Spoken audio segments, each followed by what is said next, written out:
it's my hope that because throughout the book, throughout my experiences, what I've done is sort of given voice to the words that I never said out loud. And so my hope is that as people read this book, they will look at themselves and say, why am I not asking this out loud? There's a quality that I think we've lost in that. And so I've always felt this sort of innate desire to coach on feminine leadership and what that means, right? And that doesn't mean that it's absent of the masculine. It means that there's a balance, and I think everybody's balance is different.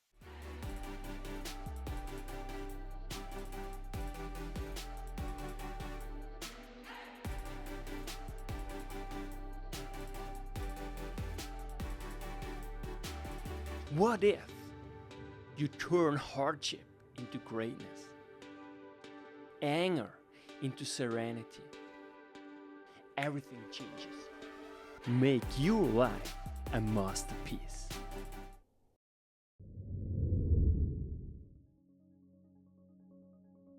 Welcome, I'm Yanik, your host, and now joining me, Chanchal Garg.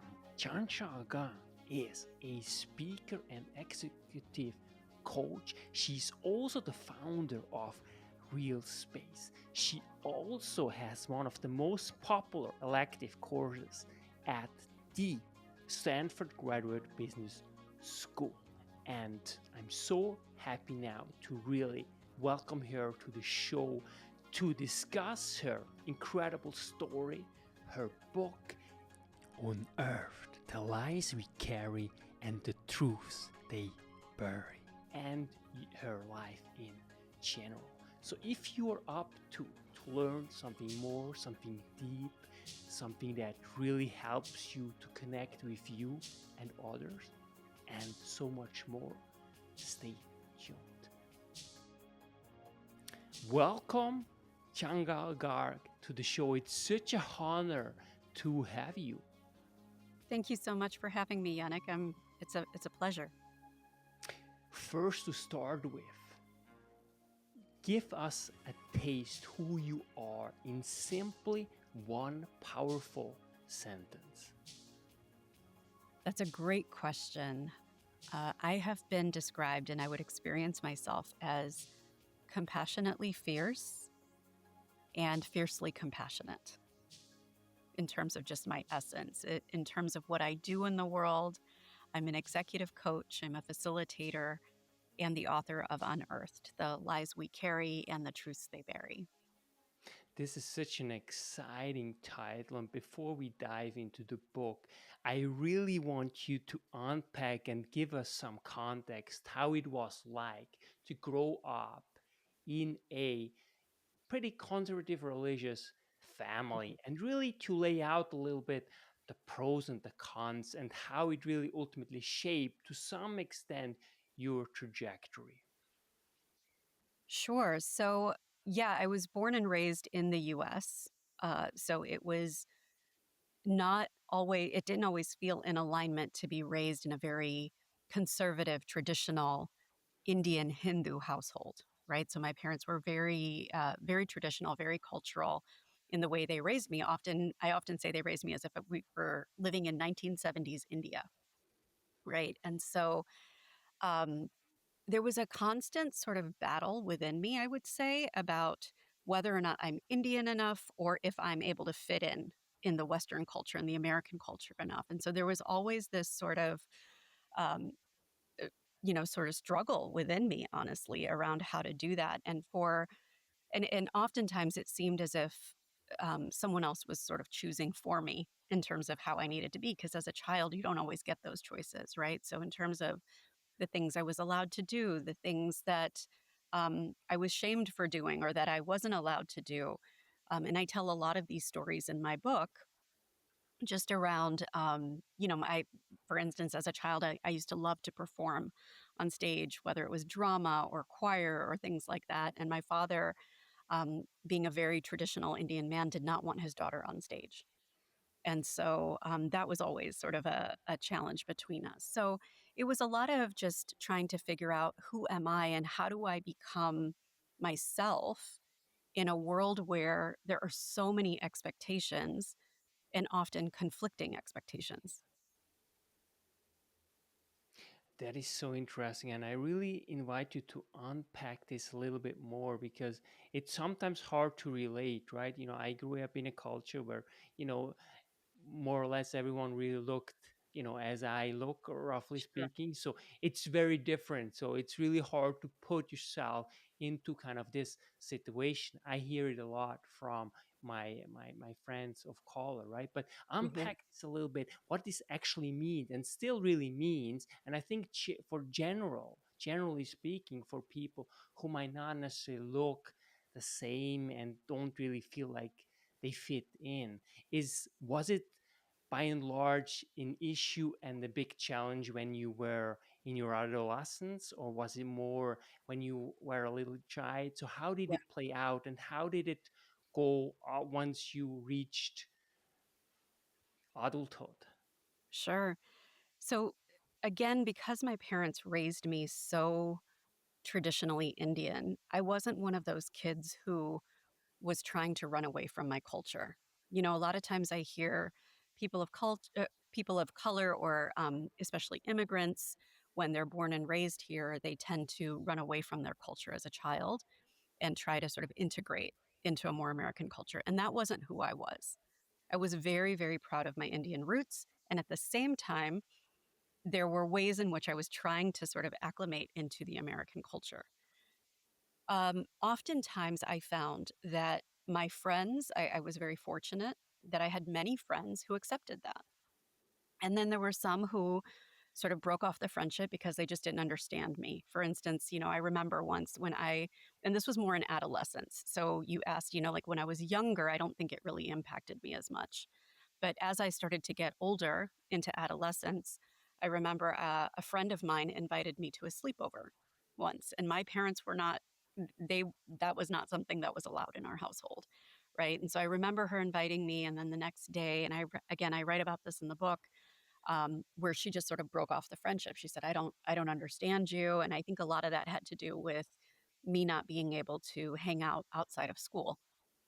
Right. And so there was those kinds of relationships as well. But a lot of my friendships, they were very accepting and, accommodating to that. So, as I tried to bring all of me, as I like to say, right, to my relationships, it worked in some places and it didn't work in others. I think my parents, in order to experience loyalty from me in their eyes, needed for me to be all Indian, right, and not American at all, and that was challenging, right?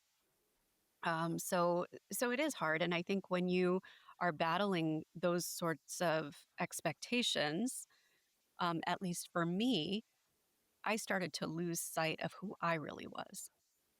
It got to a point where I didn't know what I wanted anymore.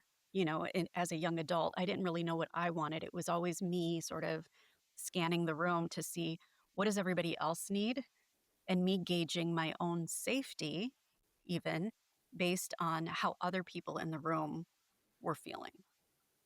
So I didn't really know myself until I started to recognize that these expectations were harming me and I really needed to find myself.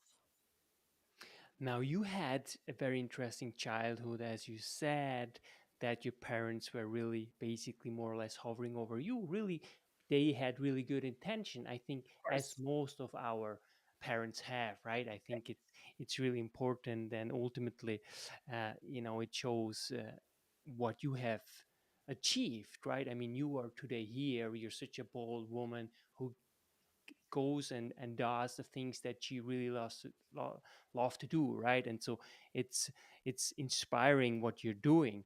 So but I just want to quickly go back and how to actually find out and what you actually wanted to do when you were a child. What was it first and foremost that you actually wanted to do? You said, of course, you didn't really know because it was more defined by your parents, right? Because they Mhm. basically set the path, right?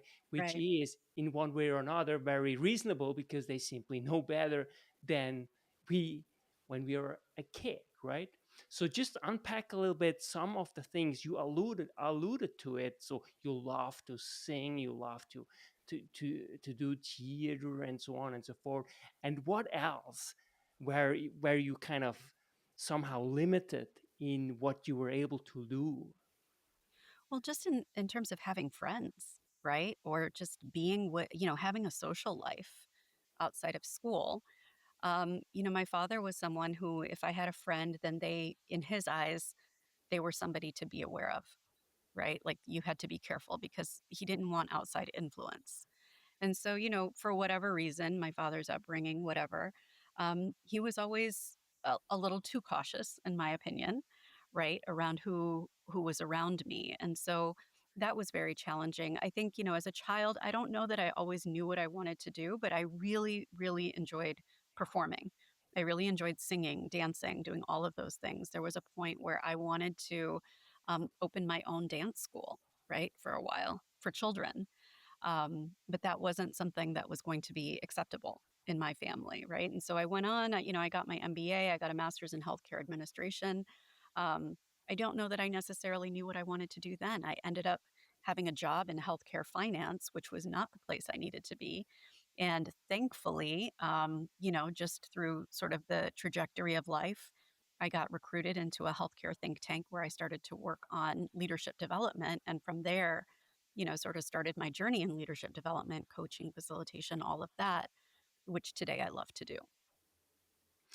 That sounds wonderful. I just want to, I know we are a little bit off track, but I'm just curious about the culture because to me, the US is a really good example of really attracting all these incredible talents, which ultimately makes it the country that just produces like the most insane things. Right now we have reusable rockets, and just it's amazing. And this, of course, by and large, you can make the argument because parents like you, they came in, right, they raised you in a certain way, therefore the output in terms of your schooling, your intellectual ability, your drive provided ultimately the country, the United States of America, with these incredible people who make this incredible people up, right? So how do you see that? Because once you don't have that anymore and you have only, let's say, because of course you see where I'm getting at, it's about also finding somehow a balance, right? Mhm. And so we can go from one extreme to the other, and so it's always tricky. And we Yeah, see this also in the political discourse everywhere, right? And life right. is really a balancing act. But I'm curious what you think about that, just the importance of having those kind of people who make up the country.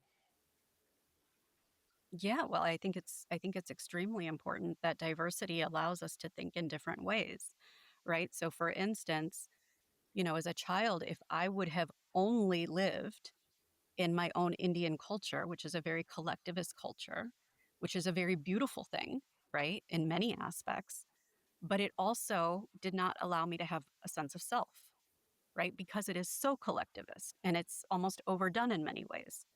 And so coming to the United States and being exposed to different ways of being, sort of a more individualistic way of being, I was able to incorporate some of that. And honestly, I attribute my boldness and what I'm doing in the world to that. And so I think, we can't look at it as one way or the other, right? Like you're saying, it attracts so many differences to the United States. And I think that is so important because there's no one way that is correct. We need to find the right mix for each person, I think is different, right? And so for me, like I said, I needed the collectivist mentality, but I also needed an individual identity in order to be able to survive. And so I think in the United States right now, if we look around, it's very individualistic, almost too much so. And so I think when you have these other cultures coming in that bring more of a collectivist view, it allows for more community. It allows for more um, compassion. It allows for more empathy. And so I think, like you're saying, the United States, in my opinion, is great because of its diversity, because of all of these different cultures that it has brought in. It used to be described as a melting pot, and I'm not sure if that's the direction we're going in now, which is a little sad.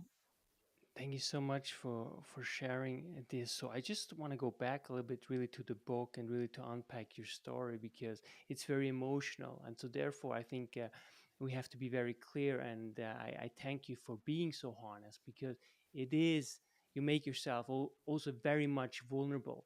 So w- was there a moment where you decided you gotta get this out there, you gotta make yourself vulnerable in order to somehow free yourself? And what was the reason, what was the moment? Describe when you had this impulse that you gotta change something, you gotta get it done, you gotta write about it and also share it in order to uplift really people. Yeah.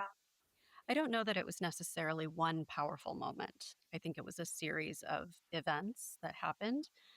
For me, when I first started writing, it wasn't because I wanted to publish a book. I didn't want to, put it out into the world. I started writing for my own healing. And just for your listeners who maybe have not read the book, Unearthed: The Lies We Carry and the Truths They Bury is my memoir about what happens when powerful people betray your trust, right? So it's about my journey through spiritual and sexual abuse. And a lot of it is the healing journey from that.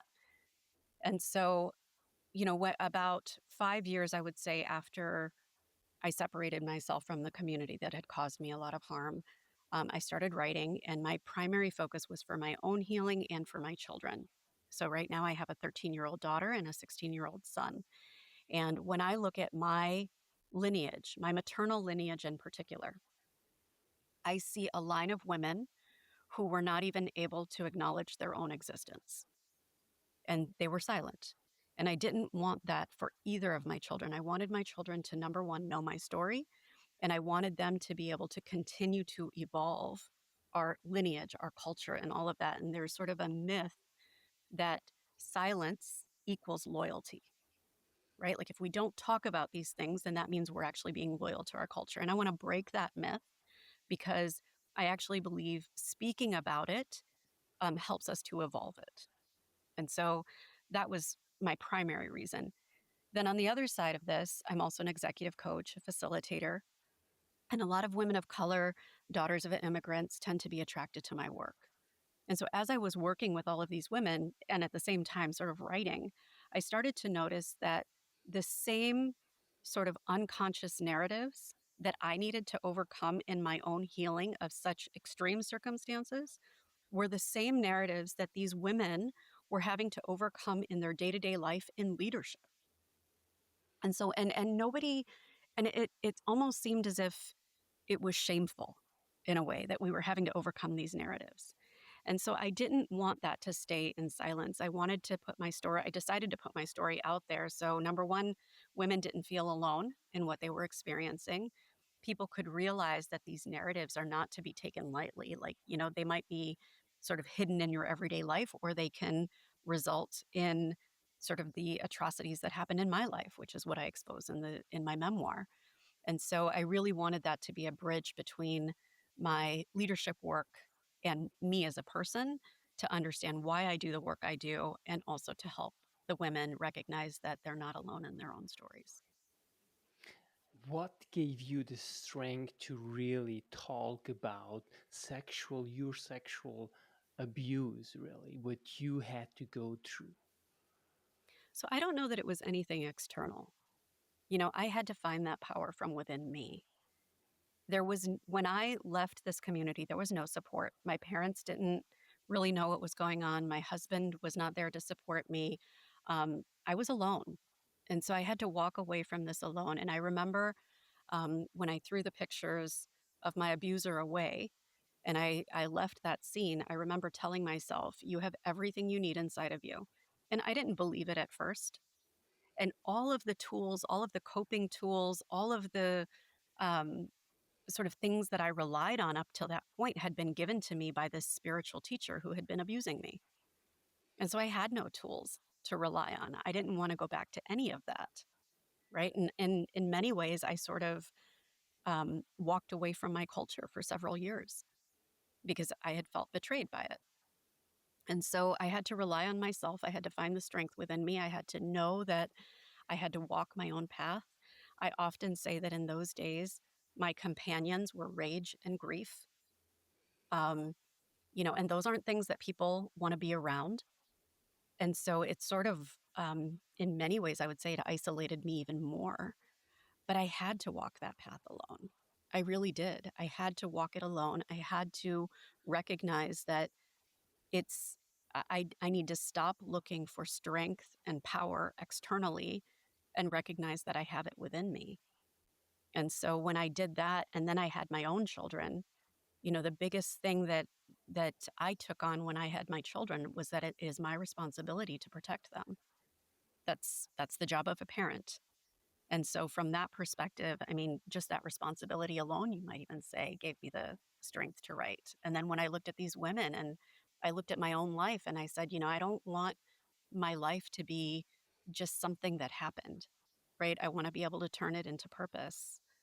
And so I guess you could say that was the drive that gave me the strength to talk about it. And it was a lot of Incredible. healing along the way, I mean, it doesn't happen overnight for sure. Incredible. I mean, it must be an incredible journey, just, with rage and grief. And it almost seems like what really young, says that our problems are really our, our, fool, basically, what helps us grow in our consciousness, but it's really, really tough. I mean, I don't say this lightly. So I'm just curious about how did your parents especially react and your husband? So how did this somehow play out, if you don't mind sharing? Yeah. So do you mean when the book came out? Just in general, when you decided you gotta walk away. Right. Right. So I write about this extensively in the book. At first, my mother, I don't think she understood when I first told her that this had been happening for the past 10 years. Her first response was, I'm not mad at him. Right. And so I didn't really, I didn't really know how to take that at first. When I look back on that moment, I wish I would have been angry at her, but I wasn't. I think I was just frozen. When I told my dad, he didn't understand. I want to say like maybe 6 months later, he finally got it. So, the pictures of my abusers stayed up in their house for another 6 months, unfortunately. Um, and then it took me another 2 years to actually tell my husband that this had been going on because we were married even as this abuse was happening. And when I finally told him, he felt that I had sort of cheated on him or that I was disloyal to him because of this abuse. And so that was very hard, right? So again, you can imagine it wasn't just that I didn't have support, it was almost as if my trauma was sort of um, being used against me in many ways. And so, it was a long process. And with my husband, we've gone through so many ups and downs. And I'm grateful today that we have a much better relationship. He's in support of my work, in support of this book that has gone out into the world. He read it before it went out into the world. And so it's just been a really long process. And with my parents today, um, I have learned that we're not going to see eye to eye. And that's okay. Like we can have our differences. And today we have a relationship because I want them to be able to have a relationship with my children. But there are a lot of boundaries. There are a lot of restrictions. There's not the closeness that I would have liked. But I think at some point, at least for me, I had to realize that there's only a certain amount of capacity to understand within each person, right? And everybody is actually doing the best that they can. And so to understand that and just have a relationship in a way that works, understanding that there are differences, we don't see the world the same, is okay. And I'm grateful for that, and I'm also thankful to our culture for that because I think in many ways the Western culture would just say, we'll separate. You can, write people off, and I don't know that that's something that our culture does in many ways. And so I'm grateful that we've been able to have differences, but still sort of stay connected as family. it's also outstanding to hear that you're still together with your husband, and I can imagine the burden it put on the relationship to really go through. And of course, this is an ongoing work, and that you put this out there and you share this is incredible, because again, right, it's not, you know, in the sense only you, right? Of course you went through, there's no, you didn't do anything wrong, right? But at the same time, you also know that the more you share, the more people become also vulnerable, right? And Mhm. especially as a man, right? So how do you approach this whole situation, and what kind of advice would you give if someone finds him or her in such a situation, because it's such a crooked situation? There are almost non perfect solutions. It's just what really life is. There's so much gray in between, and to just Mhm. to navigate this space, it's so hard. So what are some of the steps that you think, and especially also given the fact that you are a facilitator, Mhm. to navigate this crazy situation? Well, I think first, I mean, my editing process alone was almost 9 months, right? And so, um, that process was a lot of like, what do I want to put out there, and what's the perspective that I want to take? And so, in my work at Stanford, there's this concept called the net, right? And this idea of staying on your side of the net, meaning staying in your own experience, not moving into someone else's experience as you are in conversation, or in my case, as I'm telling this story. And so it was really a lot of questioning myself, like what parts of my story are mine to tell and what parts are not my story to tell.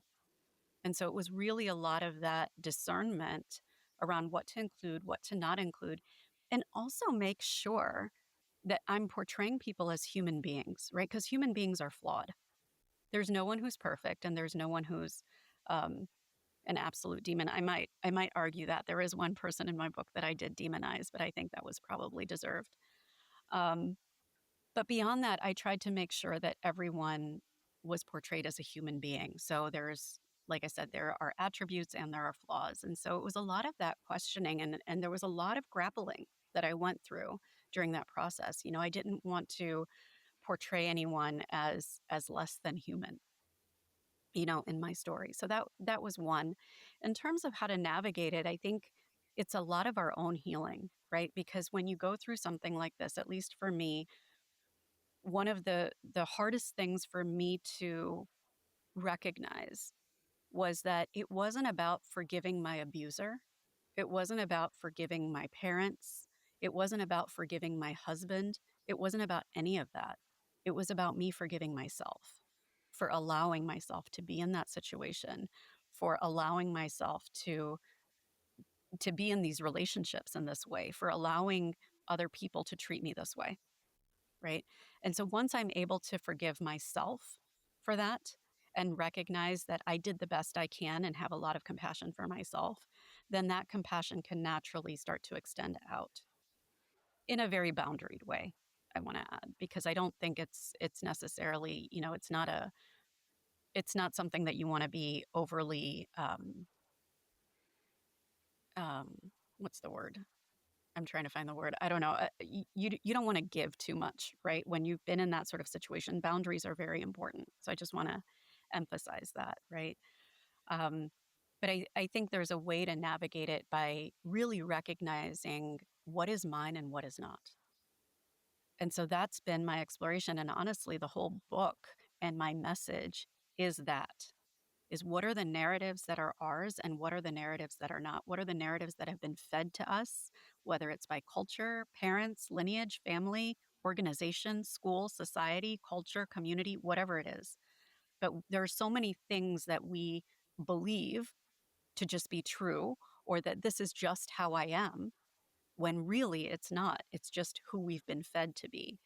And so unpacking all that and saying, okay, is this really who I am? Is the process. And I would say it was the process of writing the book too, just in terms of, is this my story or is this not?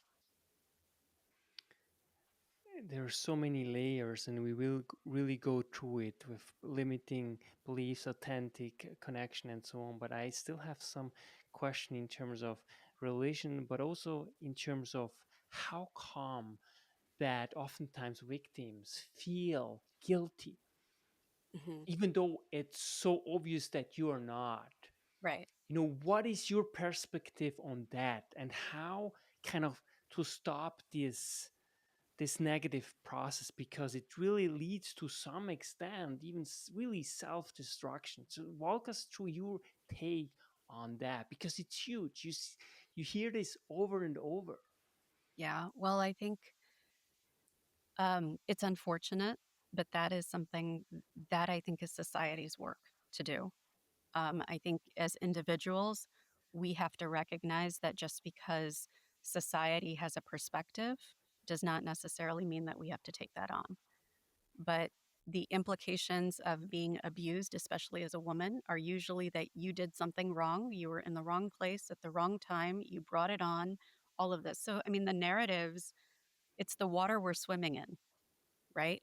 The water that we're swimming in says that if you were abused, then you did something wrong, right? And so it's very hard to not internalize that. I would say the other piece of this is that, when I was editing my book, I was working with several editors. And I remember one editor in particular, one day she called me and she said, you keep dancing around this R word. When are you going to use it? And I said, what do you mean? And she's like, well, when are you going to call rape rape? Because I kept calling it a betrayal. And the thing is that the word rape tends to insinuate like a lot of aggression, someone pinning you down. It's got to be like a fight almost. But oftentimes that's not how it happens, right? People use their power to make you believe that you're doing what you want to do. And so when you look at that, it's so covert in so many ways. And then when you're the victim of that, you're looking at yourself and you're like, wait a minute, nobody forced me to do anything. How is this rape? Of course, like, what is wrong with me that I allowed myself to be in that situation? Right. So it's very insidious, and it's a very hard thing to unpack and really start to question yourself and really start to look at the power dynamics of the situation and recognize what happened. And none of us wants to feel like we're weak enough to be brainwashed, right? But honestly, anyone who thinks that they are not susceptible to being brainwashed needs to be careful, because we're all susceptible to it at some point, right? And so I think a lot of those things are contribute to victims feeling guilty for their own abuse, right? And then you layer that on to, it depends on the support that they get, right? Like for me, when I came out with all of this, there was no support, right? So I had to navigate that myself. Even years after I was going through this, I don't think I still realized how much guilt I felt. And so it's been layered. It's like layer upon layer upon layer. I'm still in therapy today, right? And there's constantly new layers that are being excavated. Another example, one of the questions that people often ask is like, well, why didn't you just say something, right? When it happened, why didn't you just say something? And it was about 2.5 years into writing my book, right? So we're talking, gosh, maybe 20 years later after this first incident, right? So about 2.5 years into writing my book, I remembered that, wait a minute, I actually did try to say something. I didn't remember up until that point. So you can imagine, like, there's so many things psychologically that we repress, we suppress, we don't want to think about it. It's painful, right? So, I mean, I don't think it's one answer. There's so many things that contribute to this guilt that survivors feel um, when they're in situations like this, and it does. It involves so much work. It's about unpacking these narratives. It's about really looking at the power dynamics of a situation. And again, it doesn't happen overnight. And some of um, these wounds are so deep that some people never get the chance to heal, unfortunately. Thank you so much for sharing. And of course, you know, myself as well, you can't really put yourself into this situation. It just, there's no way. But when I remember, occasionally you have those kind of situations where obviously it's not sexual abuse or whatever, but there are situations, right, where you just kind of feel you can't really say something, or it's just so powerful, right, Mm. around wherever you are, or the person that Yeah. is actually in charge. So it really makes sense, but it's easy, of course, to say and to blame it on the victim, right? Mm. What I was also thinking is that there is also an aspect, and I'm curious what you think about that, is that oftentimes, if we look first and foremost within ourselves and somehow it gives us control, I think it's almost like a psychological mechanism that we somehow feel empowered, even though we are completely disempowered, and even though we know it's not our fault, we have been victimized, we have been raped, or whatever it is. Nonetheless, we somehow want to take back the control. The illusion of control is actually a thing because it is empowering, right? And Alan Langrose does a lot of work of that, which really means that, look, we know that we can't control everything, but if we think we actually can, it's to some extent empowering. So, how does this fit in with your example? Because I find your example is just incredible what you have done with all this. You speak about that, you make yourself so vulnerable, and at the same time you have so much at stake, right? You have two children, you have a husband.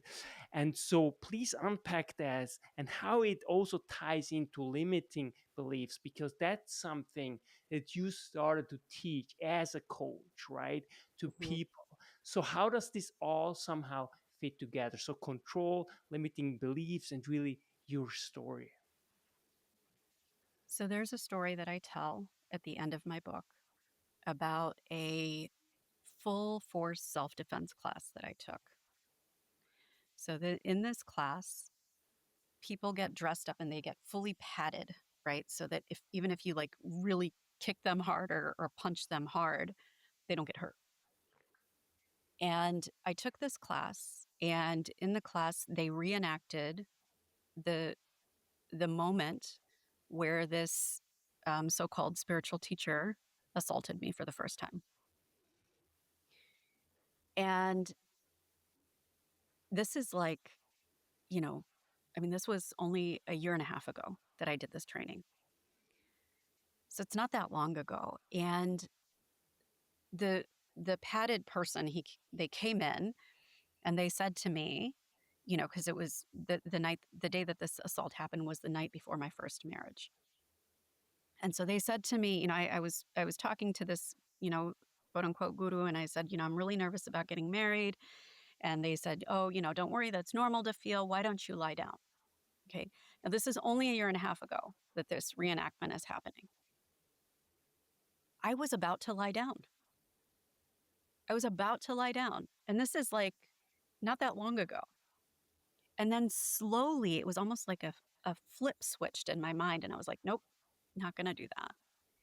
And that voice, like within me and like even externally, started to get louder and louder and louder until I said, there's no way. And I got in, this padded person's face, and I was able to actually defend myself. And I punched and kicked him until no end, right? But I bring this up because in order to get my power back, I had to go back to that moment and find where I lost it, right? I had to go back to that moment where I felt powerless and regain the power in my own body. It's an embodiment, it's not a mindset. And so, and I don't think, it's almost hard to trust your own growth after it happens. It's like it's there in your body, but you don't, it's hard to even know that it existed. And so after that incident in the training, I almost look back at myself. I'm like, how could I have been so ready to lay down? But then I realized, no, I had to go back to that moment and reclaim my power, right? So I'm saying this because you're asking, how do I feel empowered enough when I'm making myself so vulnerable to put this story out there when there's so much at risk? So for me, yes, is it vulnerable? Yes. But for me, vulnerability is strength. Vulnerability is not weakness. My vulnerability is going to be my children's strength. They now know what happened. They now know what to look out for. They now know that it is okay to have a family, be in community, and also have a sense of self. They know that it is okay to respect your culture and also speak up when you're not comfortable. They have enough trust in themselves to believe when their body is saying this is not okay, right? So all of these things are empowering for me. Yes, it's hard sometimes to tell these stories, but over time, it does feel like my greatest power. And in many ways, like this was, if you read the story, and I get this a lot, people say, like, I cannot believe that you went through all that. There are people who've known me for years and years and years. And the book came out, they read it, they're like, oh my God, I had no idea. I had no idea you were going through all of that. Yes, that's true. But that's not why I wrote it. I wrote it so that we could all find those stories that we tell ourselves that are not true. I wrote it for that reason. I'm not saying it's complete. Healing is never complete, but I've done a lot of the healing, right? I've done a lot of that. So the other thing I would say to people who, maybe have gone through something like this or something similar, don't go through it and say, okay, I'm going to put my story out there right away because you're putting yourself at risk. That's not wise. Do your healing work first, right? And that doesn't happen overnight. You've got to do that work. Otherwise, you're putting yourself at risk to be re-traumatized, right? And even after the healing, it's still hard. The day the book came out, I didn't want to get out of bed, right? I don't want to paint it as all easy because I've done the work either. It's still hard, but I have to remember my purpose. I have to remember why I'm doing it. And from that perspective, it is very empowering. How has your life changed in terms of your purpose and meaning since the publication of your book? So I don't know that it's changed since the publication of my book. Um, I've always, since I started my own coaching practice, have always really wanted to focus on women and women's leadership. What I see today in the world is that women in leadership positions, there's not a lot of great models out there, and so a lot of times women in leadership try to behave like men, right? And then they're called, bad bosses or bad bitches or whatever. And there's a quality that I think we've lost in that. And so I've always felt this sort of um, innate desire to coach on feminine leadership and what that means, right? And that doesn't mean that it's absent of the masculine. It means that there's a balance. And I think everybody's balance is different. And I'm not talking about gender, I'm talking about um, energies, right? Like if you think about the yin and the yang, there's yin and yang in everything. And in every human being, there is feminine and masculine, just to different degrees, right? And so I'm just saying, what are we leaning on more of? Where are we out of balance? And so I think that purpose has always been there. And then as I started to write my story, there's been more of a focus on that. So I don't know that my purpose has necessarily changed. I definitely didn't write this to start to work with victims of sexual assault or anything like that. It's really more of like, these are things that are actually pretty common, and like you were saying before when we were talking about sort of blaming the victim. I think society and culture tends to look at people who have experienced this as not good enough. Oh, you must have been one of those kinds of people, or you must have done this, and that's why that happened to you. Like I said, I'm an educated woman. I've got a double master's degree. I've got a family and two children, a thriving business, um, and I've been through this. So it doesn't just happen to, quote unquote, those kinds of people, right? And so I think there was a desire to show that as well. Brilliant. I'm just curious about masculine and feminine energy. And what you're really talking about is, again, it is Young who said, actually, and I want to have your take on that, just by reflecting on your own experience. So, what he said is basically that the woman, for example, at their early stages, they're obviously very feminine, right? But the older they get, the more masculine energy, you know, takes over, especially midlife onwards. And when it comes to men, it's just the opposite. And it's actually very interesting to read that, because I can tell, especially people in their 60s, 70s, I can really see those kind of things that oftentimes, and of course, there are many reasons for it possibly, but what do you think? Is there kind of those kind of stages of life where first we might have more the feminine energy in terms of who we are, in terms of our sex, and then gradually it changes over time? What is your take on that? I don't know that I have a very generalized take on that because I see a lot of variation, right? Like I see a lot of young girls who are very masculine. I see a lot of young boys who are very feminine. And, so I think I see it across the board. I think that for me, the important thing to remember is that, it's not set. We're not just feminine and we're not just masculine, right? We have both of those things inside of us. And if we can recognize that, then we can actually choose how do we want to show up in the world. And, I think there's also a bit of a narrative out there that actual femininity is weakness, right? And I don't know that that's true at all. I think again, if you look at complete masculinity, what in terms of like strong energy or aggression or dominance or all of that. If you only have that, you can imagine. I mean, you can look at the world and see where we are today, right? So you need more of that balance. And I think when we lose that, especially as women, um, it's a liability.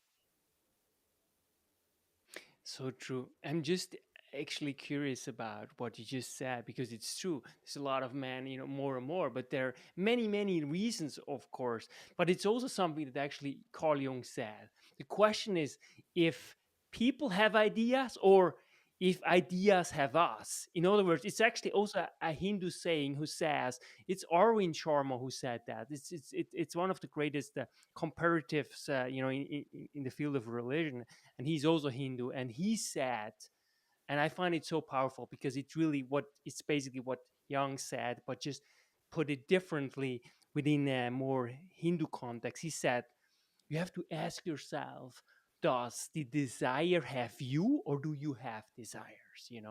Hmm. So so that is something I want to know. So how do you think, like, how it plays out? Because it's very, very strong, like different cultures. And then again, as you said, right, it's about the balance. And then at some point, we have sometimes a hard time to find kind of this balance. But the question really is, how do we find balance? How do you find this balance within you, that you can tap into the masculine energy, but also at the same time take advantage of your feminine Yeah. energy? For me, it's awareness. It's a constant excavation. I don't know that there's anything that leads me to any sort of permanent balance or perfection. Um, it's just constantly asking myself, how do I want to show up and why? Why do I want to show up that way? Right? Is it because I have a fear of being taken seriously? Is it because I feel that if I show up as more feminine, I'm not going to be taken seriously or I'm not going to be considered credible? What are the reasons behind it and are they true? And so it's a constant awareness and sometimes it works, sometimes it doesn't. And then beyond that, like from my own story, from my own book, I've sort of taken these three pillars that I like to teach about: identity, language, and embodiment. And identity, I define as the sum of our lived experience, right? So it's a sum of our lived experience, but then again, it's choice. How do we want to choose to show up? And so again, like finding that choice you asked, how do you find that balance? For me, it's not even a balance because I think at any given time, you're going to lean one way or the other. And so it's really a matter of being in choice rather than allowing the unconscious to always be what's running the show. And that's challenging, right? As human beings, I don't think we can be um, fully conscious 100% of the time, right? That's almost exhausting. But it's about, trying to get a little bit more conscious, I think, every day. You seem to be the perfect CEO or boss. I would love to work under you, just Well, the thank impression. you. I think you're super confident. You really know what you're talking about. And I think you just have a super feeling too, and you really how to build a vision, how to direct people so that they make, the best choices possible. What would it be like to work, for example, under your leadership? So describe a little bit your take on leadership, embodiment, identity, and language, and how you embody it on a day-to-day basis. Because of course you're a mother, that's already a CEO, but you are also, a CEO of your own company. You're a coach of CEOs. So give us a taste what it is like really to work under your outstanding, without doubt, leadership. Well, I appreciate that. So I can tell you a little bit about these three pillars. So I think the one thing that I like to think about most is that when you're running an organization, yes, you're running a mission, but you're working with people. And so when you forget that and you lose the humanity within an organization, you're no longer working with people, you're working with robots. And that can be dangerous. So, going back to identity, again, identity is the sum of your lived experience. It's about choice. It's not a static thing, right? So, as a leader, I think that's important to recognize within yourself that you are constantly evolving. And it's important to also recognize in your people, they are constantly evolving. And how are you supporting that evolution? How are you not making sure that they get boxed in one place? How are you making sure that they can expand their own identities as they move through your company or through their careers, even? Right. So that's one way identity can play out as a leader. From a language perspective, how are you expressing your own identity? And this goes down to your tone in an email, to how you're showing up in an all hands meeting, to how you're showing up in your one on ones. Again, are you encouraging? Are you inclusive? Are you recognizing that not everyone has sort of this same benchmark for what is okay and what is not? Not everybody understands the same norms that maybe you do, and you're setting the culture, right? So if there's a culture within an organization that is inclusive, where people can acknowledge their own mistakes and grow from them, you're going to have a culture and an organization that is much more innovative than one that doesn't, right? So your language determines that. And then your embodiment. So how are you showing up as a leader? A lot of people come to me saying that they want to work on their leadership presence, right? What does that mean? It means, how are you feeling and how do other people perceive you when you walk into a room, right? How are you living your leadership in your own body? How are you showing up, right? So, what that means is, are you standing tall? Not boastfully, right? Not necessarily chin in the air, but are you standing tall? Do you believe what you're saying? Can you feel that? Usually when you can believe what you're saying, you're speaking from your belly rather than your chest or your throat. You know, are you grounded? A lot of times, I find that leaders who tend to lose their temper a lot, or who are maybe a little uh, out of balance emotionally, or are not able to regulate themselves emotionally, are not grounded. So, what I mean by that is that they're living in their head, right? I often say to my clients that you don't want to walk around like a talking head.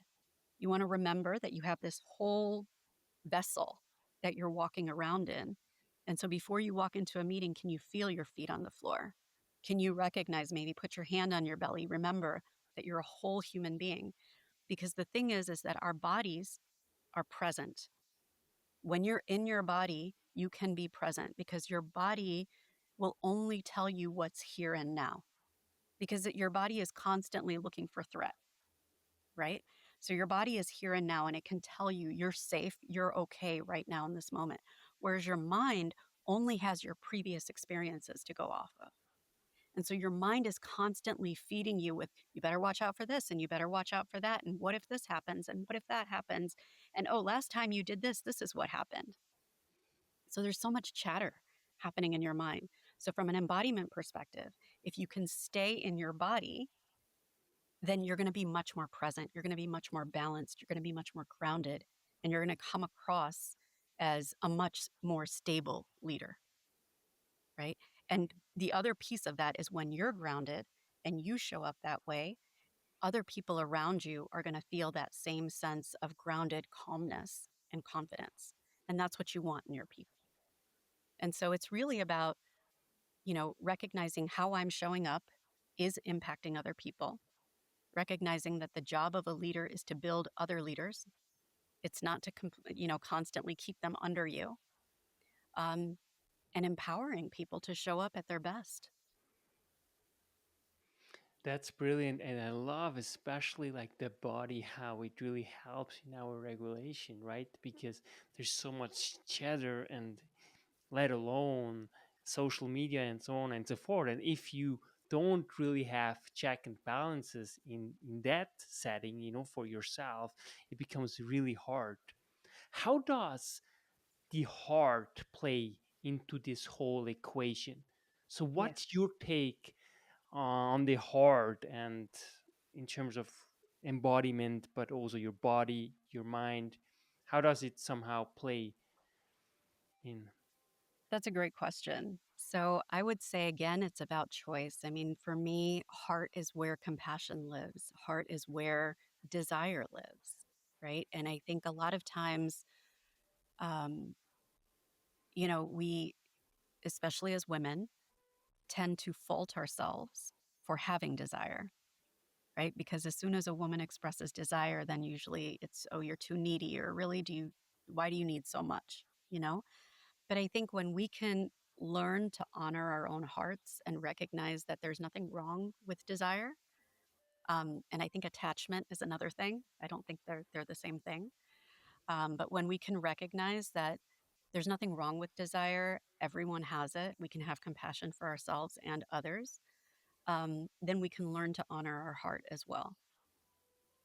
And when I think of embodiment, to me, heart is a part of that, right? So when we're truly in our bodies, and grounded, I think compassion is much easier to feel. Empathy is much easier to feel when we are grounded and fully embodied. Beautiful. I also want to congratulate and thank you for being a mother. I think it's probably the most important job of that you can actually take on. How has your motherhood really changed your life, your outlook, in terms also of the meaning of life and your purpose? Just walk us a little bit through how it is like and how important it might be or not for you to be today in the place that you are, which is highly outstandingly successful, and really sharing your experience so boldly with the world. For me, it changed everything. So my son is my oldest. When I had my son, I felt a huge responsibility to make sure that he can show up in the world as someone who is, again, grounded. He's able to give back to society and live a fulfilling life, right? And so I had to look at myself, because I also know that children, they rarely listen to what we say, but they're really watching what we do, right? So I had to really look at myself. And I think children are one of the biggest mirrors of who we are, because at least for me, when I had children, like all of my sort of patterns and tendencies came out, right? When I looked at him, like, why are you doing this? And why are you doing that? And I mean, I had to really look at myself. Um, My son was very, very active in many ways, and the way that I was raised, probably, in those younger days, I wanted to see him sit down and be a calm child, and he wasn't that, and I'm grateful that he wasn't because he taught me a lot in terms of who I needed to be. And then when I got pregnant with my daughter, um, I was pregnant with my daughter when I realized that I needed to separate myself from this community. And I really attribute a lot of that to being pregnant with her because I'm like, I'm bringing a daughter into the world. How can I bring a girl into the world when I'm allowing all of this to happen to me? There's no way because I wouldn't want that for her. Right. And so I had to look at who did I want her to be? Who did I want my son to be? And if I want my daughter and my son to show up in that way, then who do I need to be as a mother to create that, to help them develop into that? Right. And again, I don't want to say that I get to direct that because I do believe that our children come through us, they're not of us. But I do think we influence, who they become, the choices that they make, how they show up in the world. And so when I saw all of that, I realized I had to get really comfortable with uncomfortable conversations because I needed to talk to them about everything. I didn't want anything to be off the table. So that was one. I needed to show up as I wanted to be. I had to start watching myself really carefully. When I got in an argument, children are so innocent. So when we have, um, at least this is my perspective, when there's a clash between me and my children, I always have to look at myself and say, okay, what's really going on here? What's my underlying intention? What am I trying to have happen here? Because chances are their intention or their purpose or their mindset is much purer than mine is because they're younger. And so I have to question that, right? And it might be a little misguided. It's not that I don't provide them guidance, but we do so with a lot of conversation, a lot of compassion, recognizing that whatever they're feeling is reasonable. The reason they might be feeling it, they might be misattributing that, but they're feeling things for a reason. So it's just been a lot of acceptance, a lot of slowing down to really see what's happening. I think in the pace of life that we're living today, it can be hard to do that. But a lot of slowing down, a lot of watching myself, a lot of watching my relationship with them, recognizing that my relationship with them is the most important thing and is the most important teacher. And in that way, it's really shaped me as a person, as a leader, as a coach, as all of those things, as an author as well. Can you unpack, please, what you mean? I think I get your idea, but I'm just curious what you mean that they come through us, not they're not of us, but Mhm. they really come through us. Unpack this because I think that's very deep what you were just alluding to. Yeah, and I'm definitely not the first person to say that. So what I mean is that, our children, and this is probably more of a spiritual perspective that I hold, they are their own being that come into this world with their own purpose, their own agenda, whatever it is, right? Um, as parents, I view us as just the vessel through which they come into the world. That's it. They're not here to fulfill our desires, our wishes, our dreams, our ambitions. That's not what they're here for. They have their own set of those. And so I think it's our job to prepare them for their own ambition, for their own purpose. It's our job to prepare them to be able to look at the world and be discerning, to make sure that whatever path they're choosing or whatever path they're walking down, they're being conscious of it and they're choosing it intentionally and they're having an intentional existence. And so, yeah, I would say that's how I view parenting.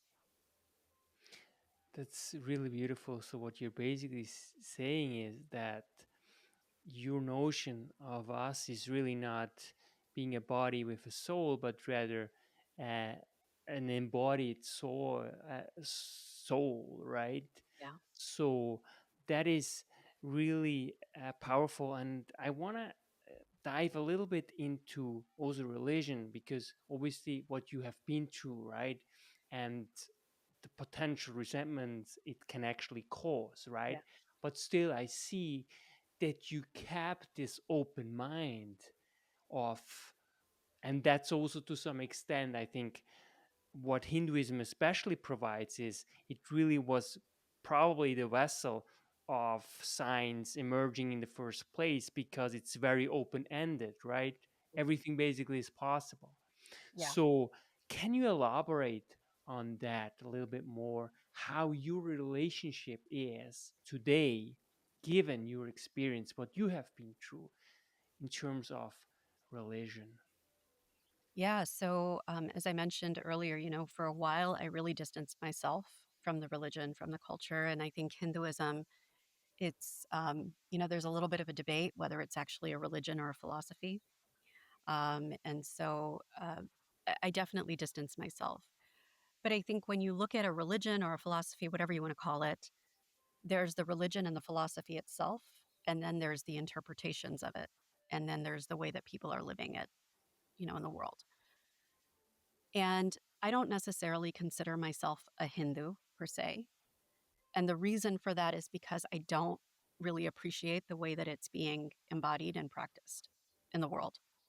And so if I were to say that I'm a Hindu, then it's very likely that you sort of get clumped into a body of people rather than a specific religion, because most people don't know the ins and outs and the nuances of the religion.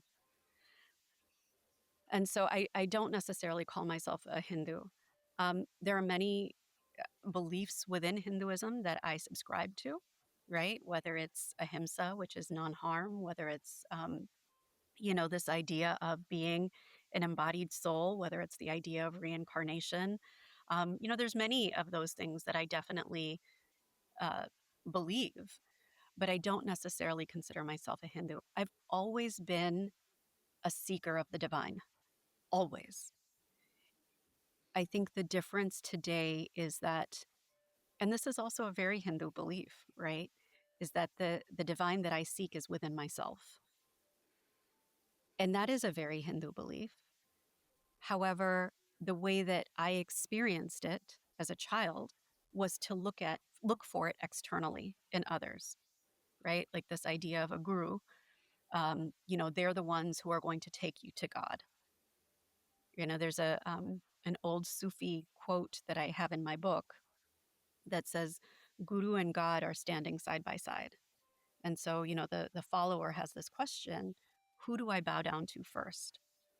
And so the Sufi says, well, of course you bow to your guru first, because the guru is the one who takes you to God. So you can imagine the brainwashing in that, right? Um, and so there's a lot of those kinds of things that I don't subscribe to. And I think they can be really, really harmful, especially in this day and age of power. And so I think it's important to challenge, to question things, to recognize that there's many, many interpretations of the same teachings, and that you can choose, right? And so even with my own children, um, we talk about some of the things within Hinduism, but at the end of the day, I teach them that the divinity that you're seeking is within yourself. And you have to learn how to sort of separate that out from your negative patterns, from, impulses and all of that. So you can really find that voice of divinity within you. Beautiful. I just, to wrap this conversation up, I just want to ask you, what do you think might the book be able to contribute to a human being by reading it? What do you think is it that will help the person in one way or another? What is kind of the biggest thing that you personally wish that it somehow helps a person in one way or another to accomplish? So it's my hope that, because throughout the book, throughout my experiences, what I've done is sort of given voice to the words that I never said out loud. And so my hope is that as people read this book, they will look at themselves and say, why am I not asking this out loud? Why am I not questioning this out loud? Why am I just accepting this? So that people can start to get a sense like you can trust yourself. And the other piece of it, like trust yourselves and trust your body. Because again, the time when I started to recognize like I can trust myself is when I started the physical practice of yoga. Because then my body was talking so loud I couldn't ignore it anymore. Right? So just really recognizing like those questions, those voices are already inside of you. You just have to give them voice. Beautiful. Second last question, just quickly going back a little bit to your children, because that's a concern that I think that everyone really shares, is that how do you raise children in an age where they are exposed basically constantly to new social media? How Yeah. do you navigate that? You know, I don't know. I don't know. I mean, for me, it's constant conversations.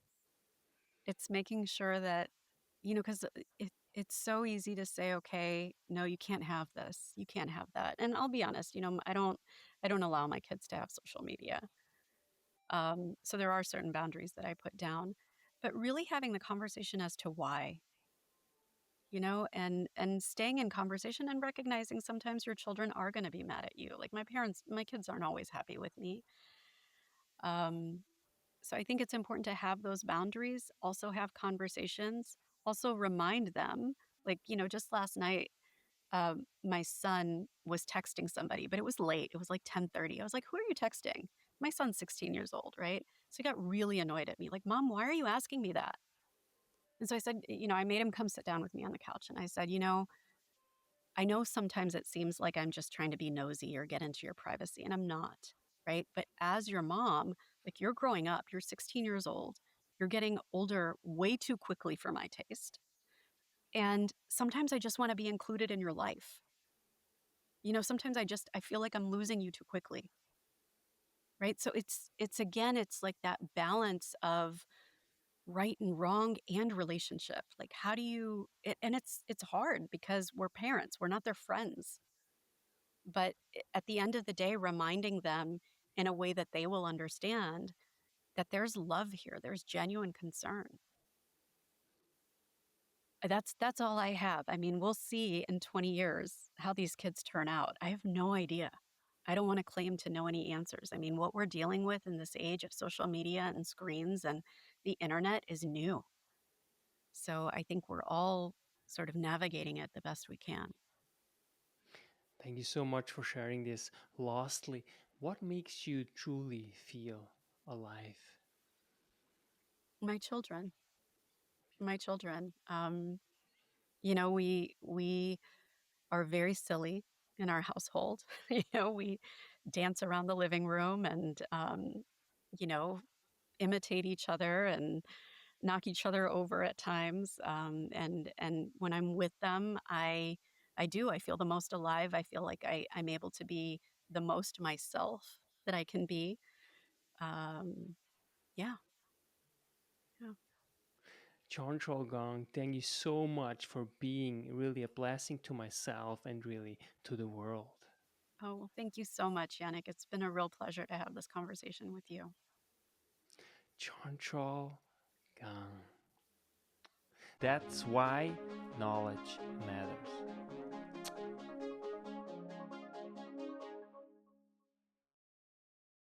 Make your life a masterpiece. Visit now programs.the-ykm.com. Meant to